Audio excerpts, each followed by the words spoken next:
guys, welcome back to my channel Naisha's Classes. I hope you all are fine. I'm also fine. अभी मैं बहुत time बाद video बना रही हूँ. आई होप आप सबको पिछले वाले सारे याद होंगे, पास्ट टेंस, प्रेजेंट टेंस, जो भी मैंने पढ़ाया था उसे याद होगा. अगर नहीं है तो आप मेरे यूट्यूब चैनल पे जाके देख सकते हैं. जैसे कि मैंने लास्ट पार्ट में टेंसेस का प्रेजेंट टेंस कंप्लीट कर दिया था और पास्ट टेंस की शुरुआत कर दी थी, मतलब कि पास्ट टेंस का श्री गणेश कर दिया. अब आगे भी तो पास्ट टेंस और होंगे. पहला अपन ने कौन सा करा था? Simple past. सिंपल पास्ट अपन का हो चुका है. एक होता है past perfect continuous, past perfect continuous. एक होता है पास्ट परफेक्ट और एक होता है पास्ट कंटिन्यूअस. ये आज का मेन टॉपिक है. अपन आज क्या करेंगे? पास्ट का सिंपल पास्ट हो चुका है, अब नेक्स्ट पे पास्ट कंटिन्यूअस आज हम करेंगे. ये अब अपन के जो स्टार्ट हुए हैं टेंसेस का नेक्स्ट पार्ट, वो अब पास्ट पे है. नेक्स्ट 2 वीडियोस में अपन ये 2 करेंगे, फिर अपन फ्यूचर पे जाएंगे. अब आपको इस वर्ड पास्ट कंटिन्यूअस को देखकर क्या समझ आता है? मतलब अगर आपको नॉर्मली मैं पूछूं कि इस वर्ड को देख के आपको क्या समझ आ रहा है, कोई आपको समझाने वाला है नहीं. आप खुद से समझो, एक बार के लिए समझो कि पास्ट कंटिन्यूअस आपके सामने लिखा हुआ है. आपको इसको एक बार देख के क्या समझ आएगा? पास्ट मतलब भूतकाल, जो पहले हो चुका है, और कंटिन्यूअस पास्ट में चल रहा था, मतलब कंटिन्यूएशन में वो था, मतलब पास्ट में चल रहा था. तो इधर मैंने कीवर्ड क्या यूज करा? रहा था. था इधर क्या रिप्रेजेंट कर रहा है? Past tense. और रहा उधर कंटिन्यूएशन, पास्ट में कंटिन्यूएशन रिप्रेजेंट कर रहा है. ये रहा था. अगर मैं आपको हिंदी में बोलूं भूतकाल में रहा था, भूतकाल अगर आप देखोगे सेंटेंस उसका कोई भी हिंदी में, उधर आपको जब भी रहा था दिखे ना, जैसे मैं कल खाना खा नहीं, रमेश अभी नहीं, रमेश खाना खा रहा था, तो वो क्या हुआ? Past continuation. आपको उसको देख के कैसे समझ आया? क्योंकि उसमें रहा था. ठीक है. अब मैं इसके अगर एक प्रॉपर बुकिश लैंग्वेज वाली डेफिनेशन बताऊं कि दिस टेंस रेफर्स टू, चलो साथ में मैं लिख भी देती हूँ पास्ट कंटिन्यूएशन का, पास्ट कंटिन्यूअस, ये proper definition. This tense refers to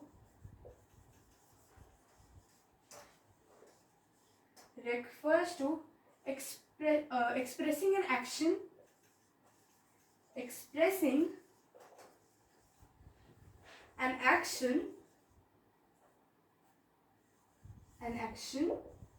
that was going on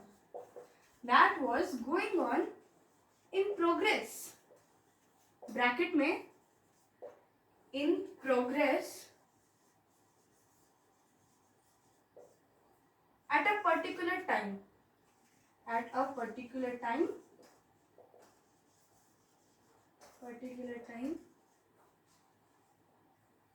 which the speaker is referring to,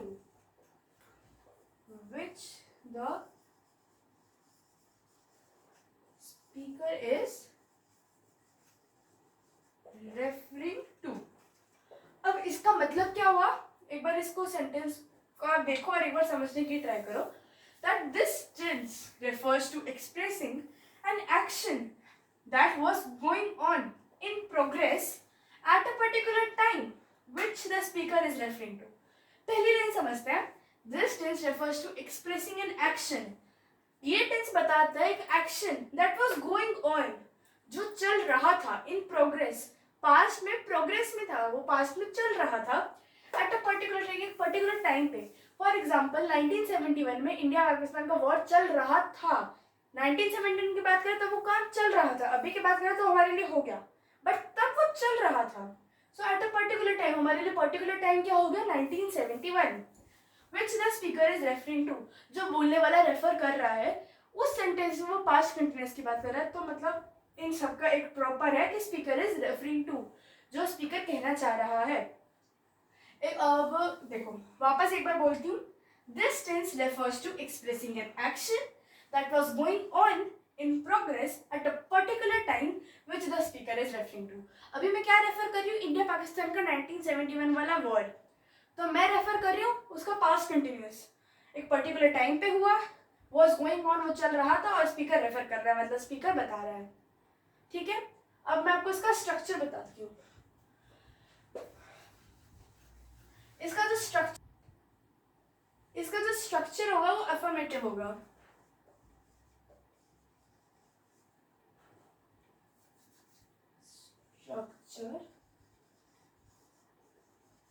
इसका जो स्ट्रक्चर है वो अफर्मेटिव मतलब पॉजिटिव में आता है, इसमें कोई not had been, not having ऐसे करके नो वर्ड नहीं आता. ठीक है, अफर्मेटिव. अब इसका स्ट्रक्चर बताती हूँ. सबसे पहले कोई भी सेंटेंस होगा उसके अंदर क्या होगा, सब्जेक्ट होगा. ये मैं एक बार मिटा देती हूँ, so it will be not clumsy और मेसी फॉर यू.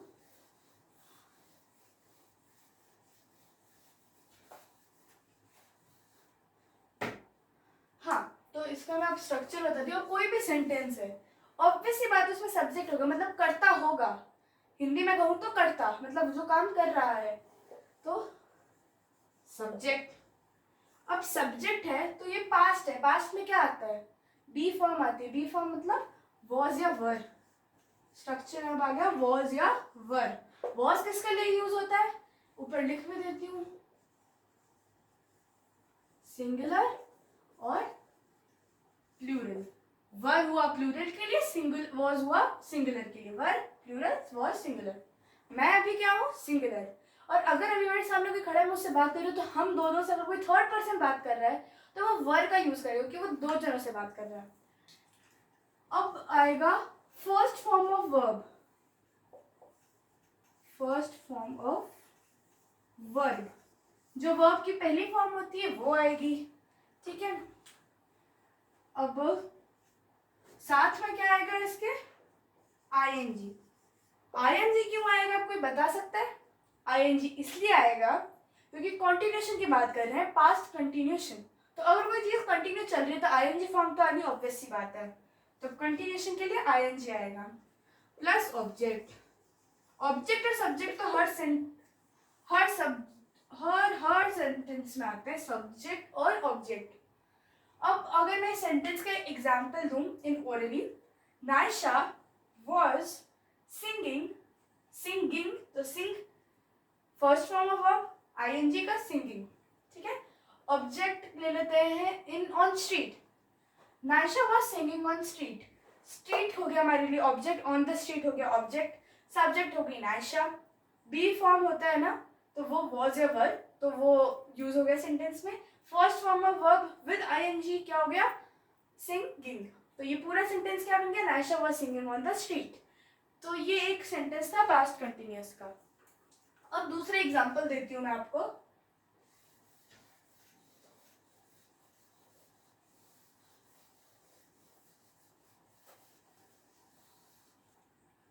अब इसका एक बार मैं स्ट्रक्चर ऊपर लिख देती हूँ और फिर हम साथ साथ में उसका सेंटेंसेस का एग्जांपल भी लिखेंगे. ठीक है, सब्जेक्ट प्लस was या were plus first form of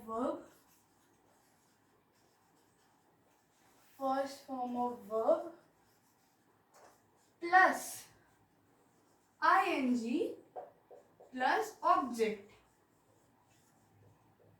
ठीक है, तो ये इसका हो गया स्ट्रक्चर. अब नीचे सेंटेंस बनाते हैं. येस्टरडे, ये भी मैं टाइम की बात कर रही हूँ, एट अ पर्टिकुलर टाइम. जैसे कि मैंने इसकी डेफिनेशन में मेंशन किया था कि उसमें एक पर्टिकुलर टाइम की बात करते हैं. ठीक है, तो yesterday I saw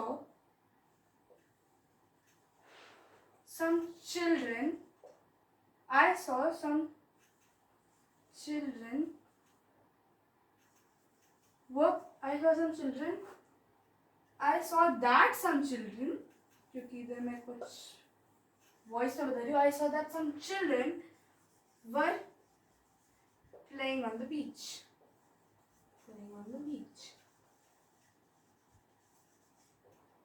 yesterday the time को रेफर, yesterday, अब वो yesterday टाइम को रेफर कर रहा है. I saw. अब children इधर क्या हो गया अपन के लिए? सब्जेक्ट. इधर तो उन्होंने एक्स्ट्रा इन्फॉर्मेशन दी है. अगर हम सेंटेंसेस, जैसे आपने वीडियो देखा, अब जैसे सेंटेंसेस है, नॉर्मल सी बात करते हैं. नॉर्मल सेंटेंस में अगर कोई डिक्लेरेटिव सेंटेंस है तो उसमें वो एक्स्ट्रा इन्फॉर्मेशन डिक्लेयर कर रहा है, नो मैटर्स. अब चिल्ड्रन है, हमारे लिए इधर सब्जेक्ट ढूंढना है हमें सेंटेंस में, तो चिल्ड्रन हमारे लिए भी सब्जेक्ट है. वर आ गया अपन का बी फॉर्म, तो वर इधर लगा देते हैं.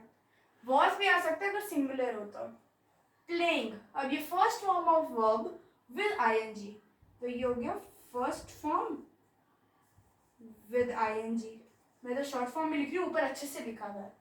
On the beach, on the beach या फिर ऑन द स्ट्रीट, कुछ कहीं भी खेल सकते हैं. बच्चों को तो बस जगह चाहिए, तो वो मैटर नहीं करता था. बट ऑन द बीच अगर बता दिया तो वो ऑब्जेक्ट हो गया, क्योंकि सेंटेंस में सब्जेक्ट और ऑब्जेक्ट तो होता ही है.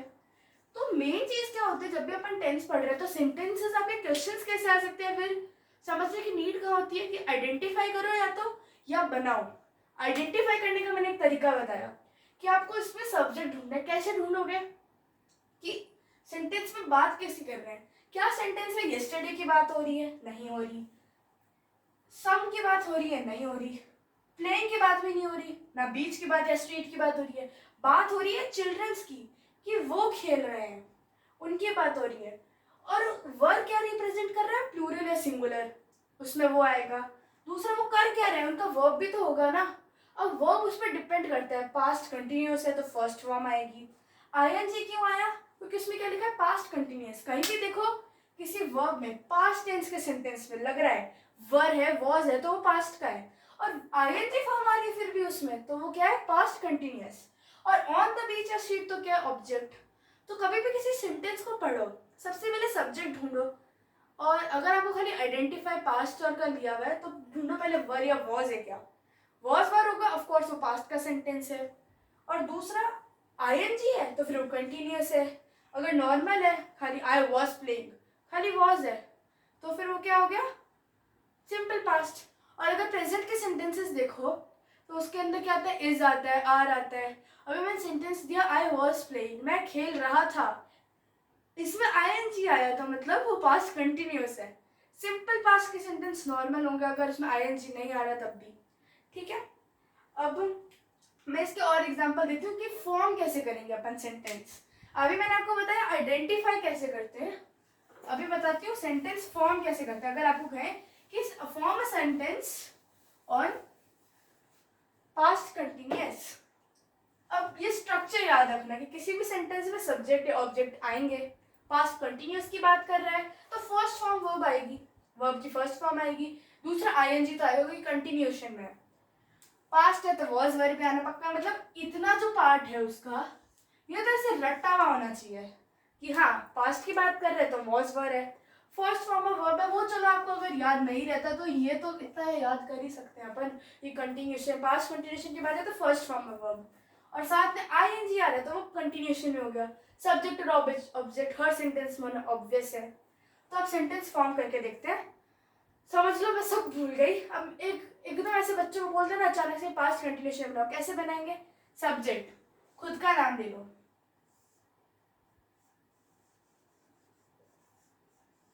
Your name. ठीक है.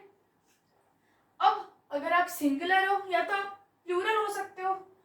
प्लूरल मतलब आपके फ्रेंड भी आपके साथ है, या फिर आप किसी बहुत ग्रुप की बात कर रहे हो, किसी ग्रुप की बात कर लो, या फिर आपका खुद का नेम ले लो. ठीक है. फिर वॉज है, वर्ड लगेगा. अगर सिंगुलर है, खाली खुद की एक जने की बात करो तो वॉज, और अगर ग्रुप की बात करो, ज्यादा जनों की बात करो, एक से ज्यादा जनों की, तो वर आ गया. अब plus first form of sentence, first form of verb sorry in the sentence. First form क्या लें? रन ले, प्ले ले, कुछ भी ले सकते हैं. प्ले लेते हैं अपन, प्ले आ गया. फर्स्ट फॉर्म ऑफ वर्ब है, सिंपल है ये. फर्स्ट फॉर्म ऑफ वर्ब इतना कोई कॉम्प्लिकेटेड नहीं. फर्स्ट फॉर्म मतलब simple form of verb. Play plus अब कंटिन्यूएशन. अगर आपको बोला है कि form a sentence on past continuation तो आईएनजी तो लगेगा ही. आईएनजी तो उसका मेन क्या कहते हैं, हीरो है इधर का. आईएनजी तो लगेगा ही. दूसरा ऑब्जेक्ट, ऑब्जेक्ट आप कुछ भी ले सकते हो. Object, it can be a place, ठीक है, तो एक प्लेस हो सकती है। अब ऐसे रेफरेंस एक सेंटेंस बनाती हूँ मैं ओरली, आप अपना अगर अभी वीडियो देख रहे हो तो आप अपने माइंड में एक बार बना के देखो।